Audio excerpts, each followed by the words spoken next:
Hey, hey everybody, how you doing? It's Bruce here with Traveling with Bruce. Welcome to my channel today. Today's video is basically kind of a commentary on my part regarding a lot of these articles I've been noticing lately, maybe even videos. You've probably seen them too, all about how cruise ships are unsafe because you're just going to get sick on board these mega monster cruise ships with all those other people on it. I mean, heck, everyone is sick out there. You go on a cruise, you're guaranteed to get sick too. I tell you right now, I got a problem with that. But first of all, I want to say thank you everybody out there. Cheers to you from Traveling with Bruce.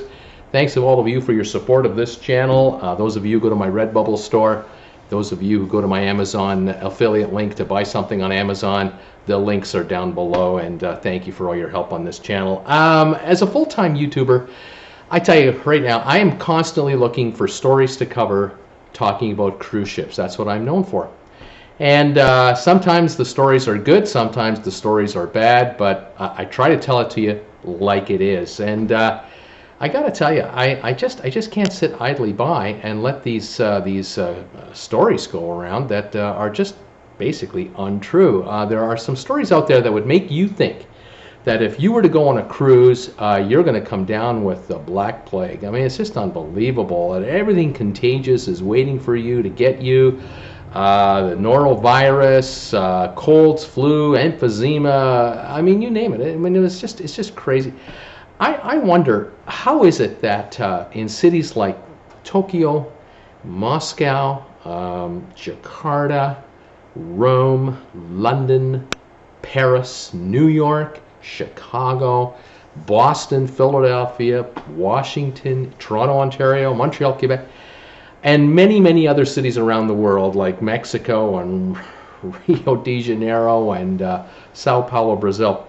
How is it that hundreds of millions, if not billions of people a year are on subways every day, 5 days a week, twice a day, coming and going, standing right next to each other, packed in like sardines, and we don't have massive outbreaks of illness all the time, everywhere in the world?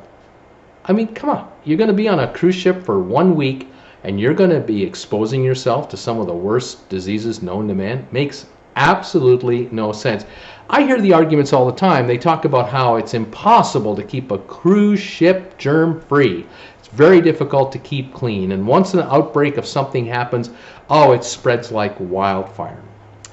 You know, I've done a number of videos about the norovirus on cruise ships in the last couple of years, and generally speaking, as soon as the number hits 1% of the population of a cruise ship, the alarms go off on at the health office on the cruise ship.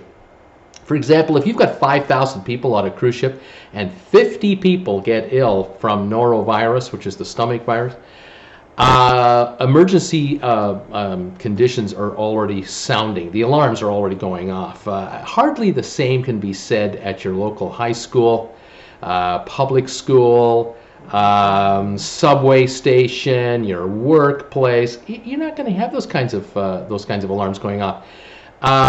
When it's 2% on a cruise ship, serious measures are taken where you can't even handle your food anymore.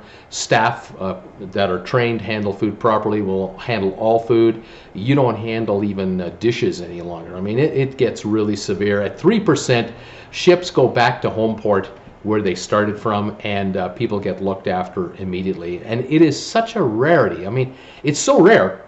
I basically do about maybe one video a year about it. It's that rare. There are almost 500 cruise ships at sea right now. This year, over 30 million people will be on cruise ships for 3 days, 5 days, 7 days, you name it.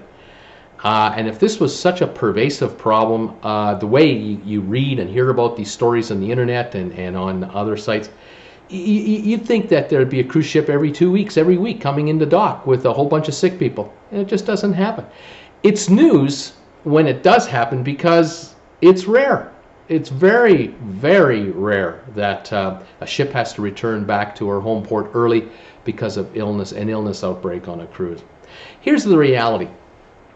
And maybe you know this to be true. Have any of you, over all the years you've traveled, whether you've gone to see relatives or friends, or whether you've gone for a business trip that you've had to take, or you've gone to, say, you're going to go to a trip with your significant other or a family, you're going to go to Disneyland or Disney World, you're going to go to Europe, and someone in the family is not feeling well 3 or 4 days before the trip is to begin, whether you're flying somewhere or you're driving somewhere or whatever, even if it's going on a cruise.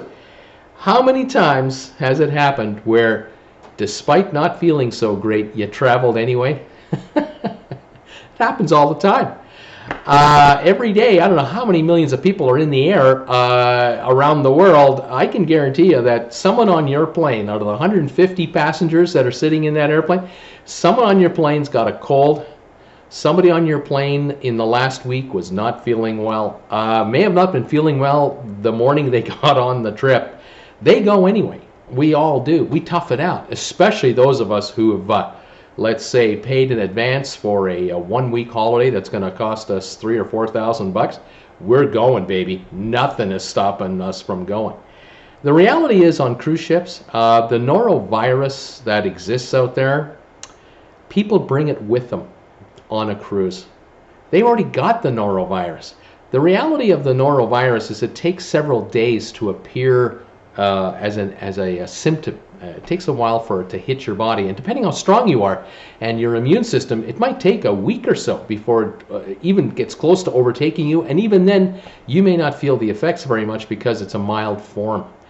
But the hard reality is this: if you've got 5,000 passengers a week getting off and on cruise ships, the odds are that people are bringing the norovirus with them from where they're coming from, and they're spreading it unknowingly all over the ship. The other reality, I think, is if you're coming on a cruise ship for a 1-week cruise, the odds of you being able to spread the virus have been greatly decreased, because nowhere else that I know of does a restaurant or a fast food counter at a shopping mall or your local street vendor make you sanitize your hands before you can go into a dining area. On cruise ships, whether you're going into the buffet or whether you're going into the main dining room or to a specialty room, you have to use the hand sanitizer. There's staff waiting, watching to make sure you use the hand sanitizer before you go in. And so the odds of you spreading something from your hands onto something else inside the restaurant have already been greatly diminished. Of course, you get an 8-year-old who rubs their nose and then rubs their hands and then touches their seat back. Game over. If they've got a virus, they've spread it. But that's true in your house, in your school, at the mall, anywhere anyone happens to be at. I mean, again, remember the subway. Oh my gosh. I don't ride the subway a day to day as a YouTuber. I'm here at my home having the luxury of talking to you on this camera. But there are folks out there commuting every day on rail cars, buses, and subways. Who knows what germs they're being exposed to every minute of every day, and yet they don't get ill. They don't get sick, and they're not going to get sick on a cruise ship. Chances are, if you are going on a cruise, whether it's for a week or a 4-day trip or a 10-day trip, the odds of you getting seriously ill on a cruise ship are extremely slight. I mean, really slight. They're probably less than you getting sick living your normal life at home and at your office. It's just a fact.